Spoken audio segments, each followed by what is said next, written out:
Hello, it's Monday and I'm starting this vlog exactly where I was when I ended my last one. It's like literally 10 seconds later, but I am coming back for week 2 of the tarot readathon. I'm doing weekly reading vlogs for this readathon and I'm picking my books as I go. So if you missed last week's, I will link it for you so you can watch my first week of reading. I read 4 books in that vlog and I've already, spoiler, finished 1 book this week. So the first card that I pulled, I already did that this morning, so I'll go ahead and show you the card pull.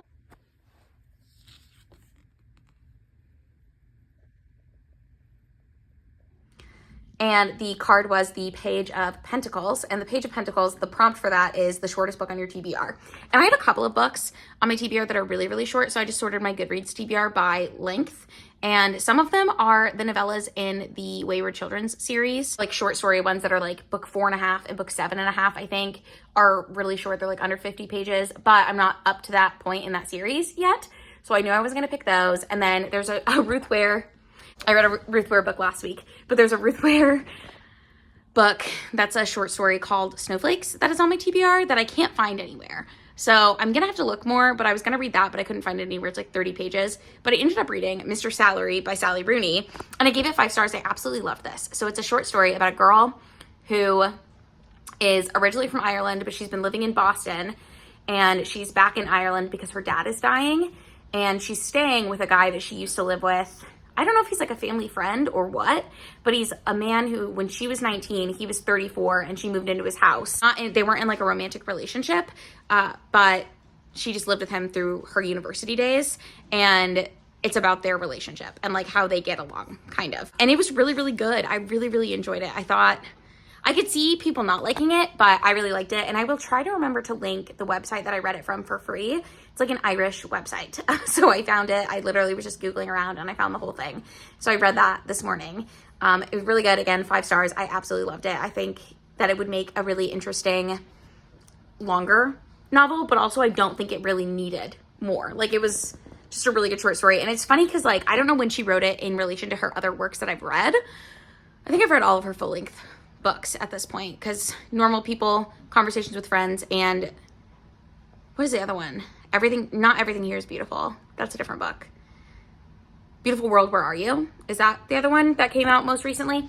I've read all of them. My favorite is Conversations with Friends, but I do sense similarities to both Conversations with Friends and Normal People in this one. So it's really interesting.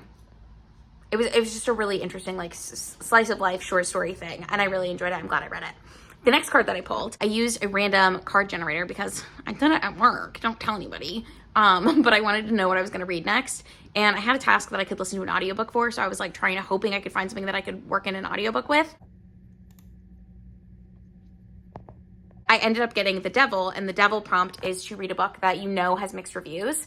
And so I feel like I'm like almost cheating on a lot of these, but I just want these to fit books that I already want to read. Like, I don't want to have to go out and find things. And the first thing I thought of was actually that Eric LaRocca book. I think it's a collection of short stories. Things have gotten worse since we last spoke. It's either that or it's a novella. I don't know. But it has a really low rating on Goodreads, but everyone that I hear talk about it on BookTube really likes it. So that's one that I know has mixed reviews, and I was really hoping I could read that, but there's like a 5-week wait at my library. So I went ahead and put it on hold because I would like to read it at some point, and I'm thinking about it, so I may as well put it on hold, right? So that's what I'm doing. But instead, I'm going to be reading Siege and Storm by Leigh Bardugo, which is the second book in the Shadow and Bone trilogy. And I read the first book last month, I think, is when I ended up reading it. It was on my TBR a couple months ago, but I finally read it last month. And I'm reading it on Everand again, which is what Scribd is called now. I have an ebook copy.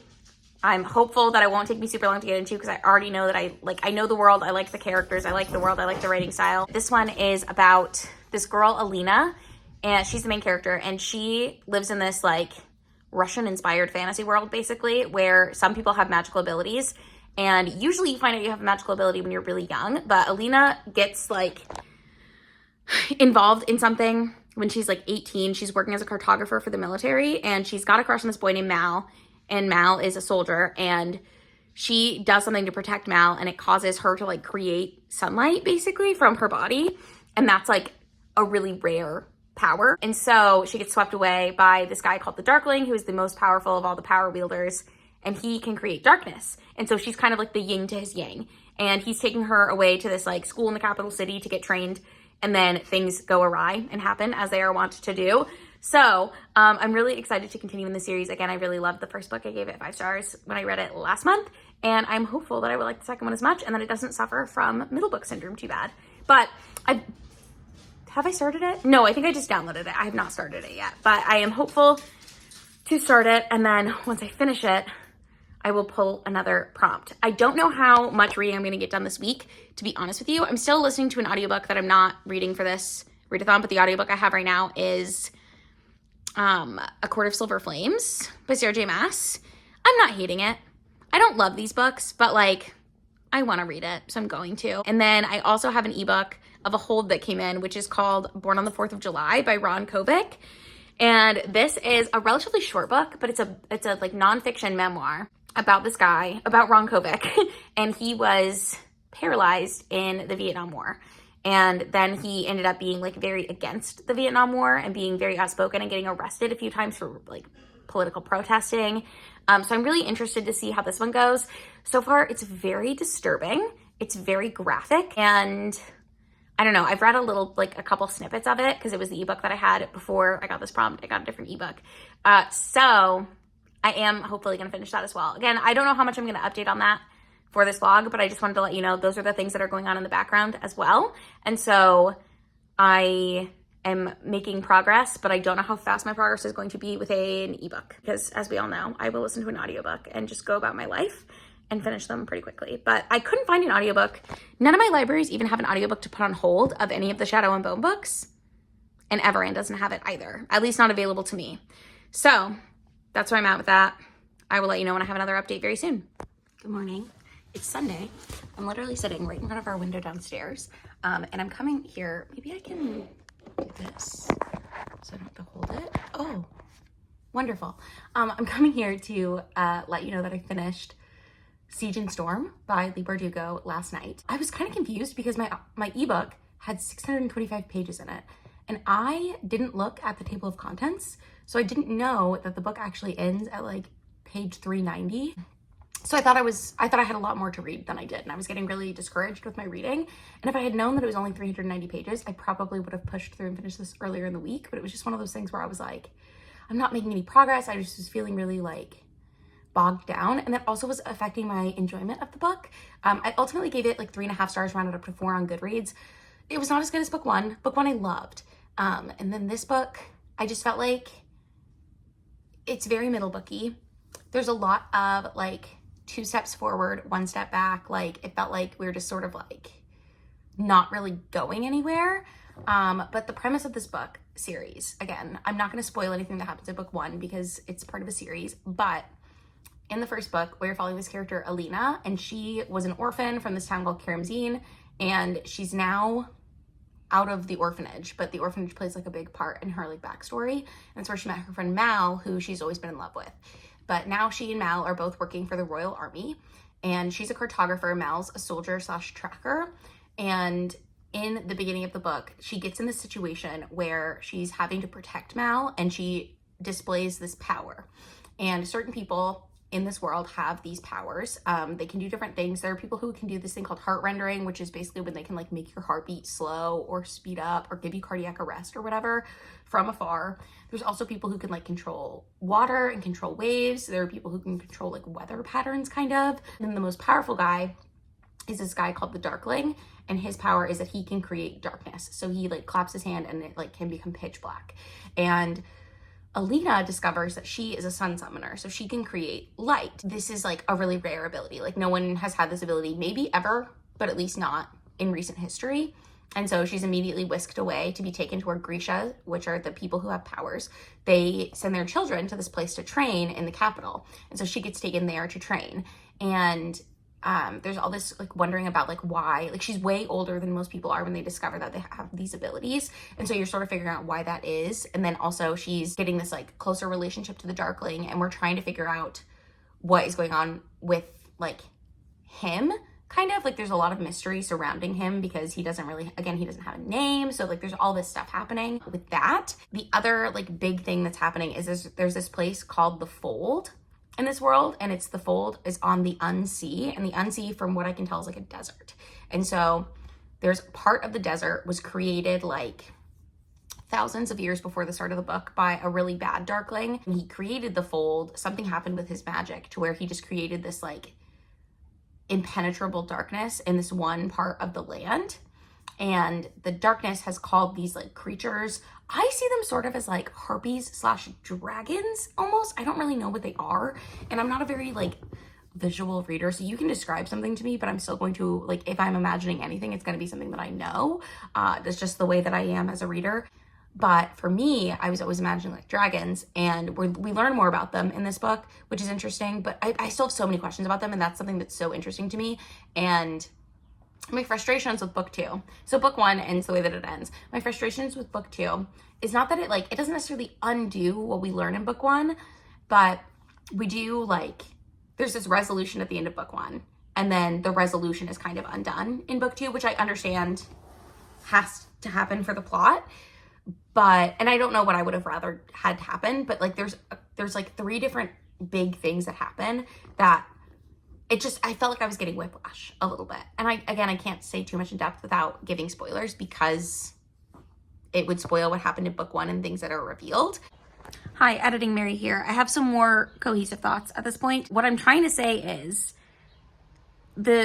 what happens at the end of book 1, like it feels like when you read a book, you want the plot to continue to move forward and in a forward moving direction.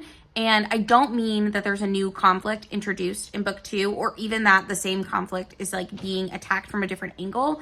I mean that it literally goes back, like the characters do something and then the next step is like actually backwards. So it's like they have to do the same things again. And that was frustrating to me. It was just like, it felt like a lot was happening, but also like no progress was being made. And that's kind of frustrating for me. But it has opened the world up a bit. So we've learned who some of the other like big players are. Because what's essentially happening is there's this sort of like, not fully a power vacuum and power grab happening, but that's like what's sort of going on. And Alina's having to figure out who's like what side of this like 3-part power divide she's going to be a part of. Get more characters. I like some of the characters that are introduced in book 2. Being introduced to this guy who's like a privateer, and he's really interesting and he's got a lot going on and you learn a lot about him, and I think he's a really interesting character to follow. I've started to really dislike Mal as a character. That was her not love interest, but like the boy she's always had a crush on. He's like involved in book 2, and like, I don't know, I just find him a little insufferable and just kind of like selfish deep down, which like part of me is trying to be understanding of it, but also it's frustrating for the plot. Therefore, I'm frustrated by it. Cause like, I don't know. And there's a little bit of miscommunication happening, and I don't like I can tolerate that to a certain extent, but it's also like annoying. That does get wrapped up, at least in part in book 2, which I'm happy for. But yeah, those are my thoughts. And I read this for the prompt of a book that has mixed reviews. I know the series has mixed reviews, but I think the majority of like mixed reviews come from the like YA fantasy tropes that are used. And I don't think I'm hating any of those. Like, I won't lie to you, like I am okay with a YA fantasy. I'm okay with the love triangle. I'm okay with the certain tropes that happen. Like, I'm okay with the chosen one trope. I'm okay with someone going from 0 to 100 in their power overnight, which is what basically happens to Alina in book 1. All of that is fine for me. I also liked, like in book 1, we do see Alina having to train and like learn how to use this power that she's never had access to before. And like, we also learn why she never had access to it. And I just think all of that's very interesting. I'm optimistic that I will like book 3, because the ending of book 2 definitely made me excited for book 3, but we'll see how that goes. So that's where I am with this one. I'm gonna go grab another card and let you know what book I'm reading for the prompt. And then we'll see how much reading I get done today, because I don't have any plans today, but I do think that my husband and I might go to this new brewery that opened up. We might go down there, and I don't know what else we might do. But yesterday we went to my sister's house. My sister and her husband have been living about an hour away from us because my sister is in the military. And so they did like, Leavenworth primarily functions as like an academy of sorts. So she had like a school training program. Like, she got a master's and did this like special army training. I don't know what it is. She has finished her course. most people have left already. Like, her neighborhood is pretty much cleared out, and new people for the new year who are doing this course have moved in. The reason they have not moved is because my sister gave birth in June to another baby. So we went and we were watching my older niece and nephew while she and her husband tried to pack some of their stuff because they're moving at the end of this month, which is really sad. I think I've got like 2 weeks before my sister moves, and then her husband is staying an extra week, and my husband is going over to help them finish packing, and I think my brother is flying in to help them finish packing. My brother lives in Texas, and they are moving to Texas. My parents live near Dallas. We grew up in Dallas. They've moved out of Dallas, but they live like close-ish to Dallas. So everyone will be closer except for us, which is kind of a bummer, but like, I never anticipated living near family at all, really. Not because I dislike my family, but because like I didn't want to move. Like, I didn't want to live in Austin. Nothing against Austin personally, for anybody else who lives there or anybody who lives there, but it's just not a place that I wanted to be. And then when we moved up here because we had friends move up here, and it seems like a lot of our friends might move away from here now. So I don't know exactly where we're going to be in the future, but we're going to be here for a while. We love living here, by the way. Like, I love living in Kansas City. I have a great time living here, but all of that to say, it's very sad because I'm going to miss being the aunt and uncle that get to like go babysit so that my sister and her husband can have a date night. Like, I'm gonna miss having sleepovers with my niece. Like, I'm gonna miss all of it. And I don't know how far any of I think my siblings are both like an hour to an hour and a half away from where my sister and her husband are going to live in Texas. And then I think my parents are like 3 hours away from that. I'm gonna pick another book now, or pick another card now. I will show you the card, and then I will tell you what book I'm reading for it.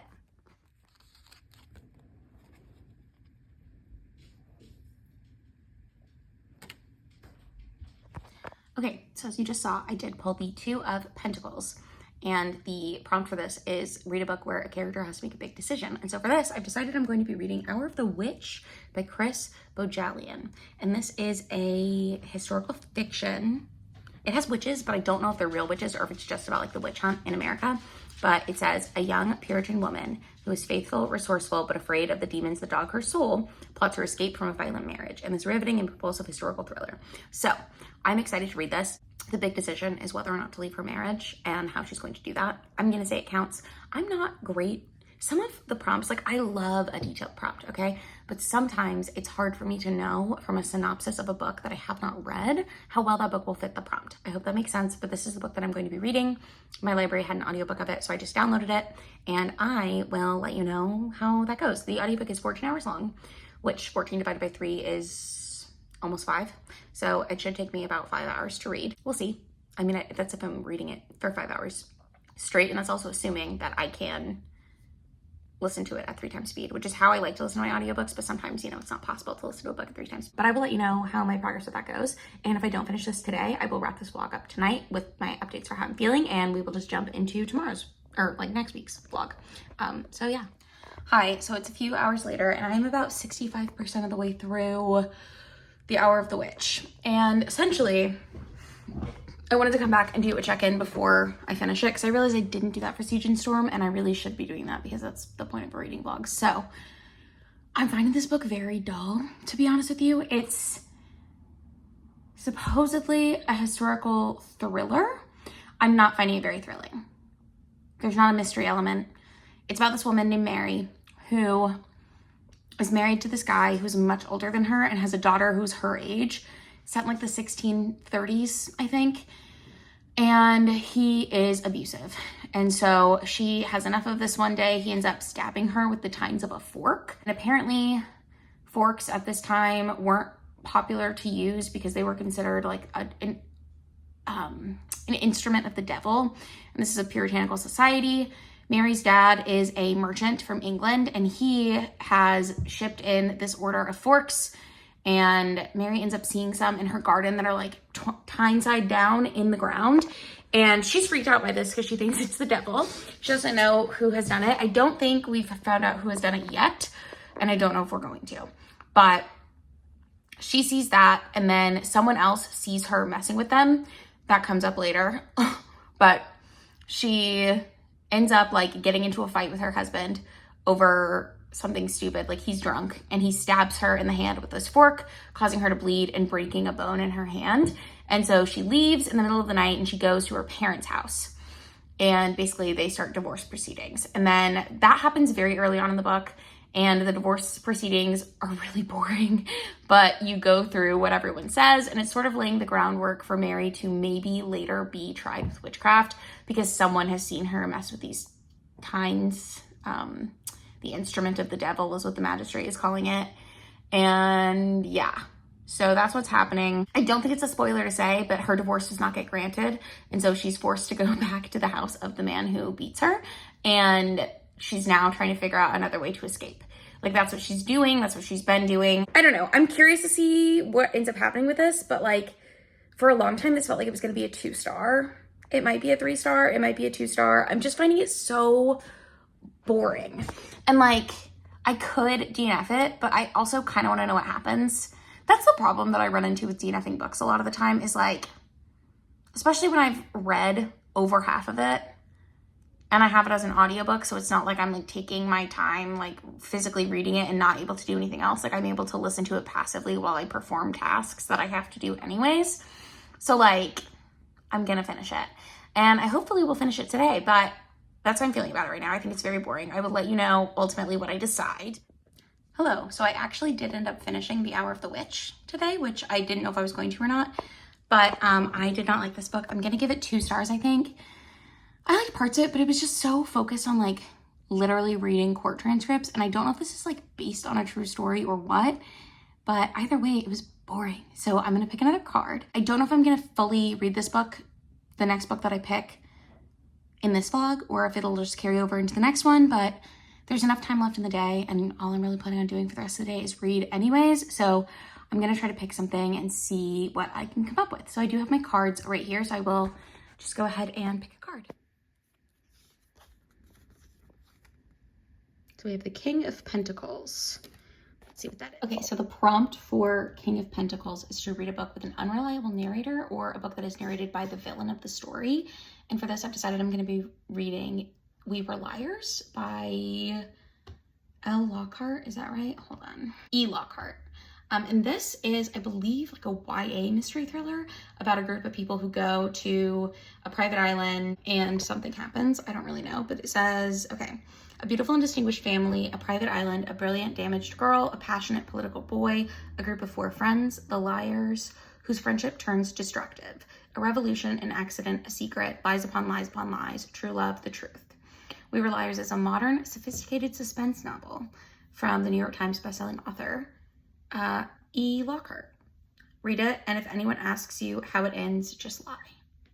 Ooh, so I'm gonna read this. This also probably could have worked for the prompt that I read The Lion Game for, which was like rich people drama. But, you know, I'm interested in this. This is about my TBR for a while. I've heard nothing but really amazing things about this book. So it's one of those that I'm like kind of nervous to read because I'm worried that like other people's opinions of it will affect my ultimate opinion of it. It's only 242 pages. I do have an ebook from my library, so it's possible that I will finish it tonight. And if I do finish it tonight, I think I will just start tomorrow with a clean slate. But we'll see, and I will let you know how it goes. Hello, I'm just popping in to let you know that I did not end up reading any of We Were Liars on Sunday.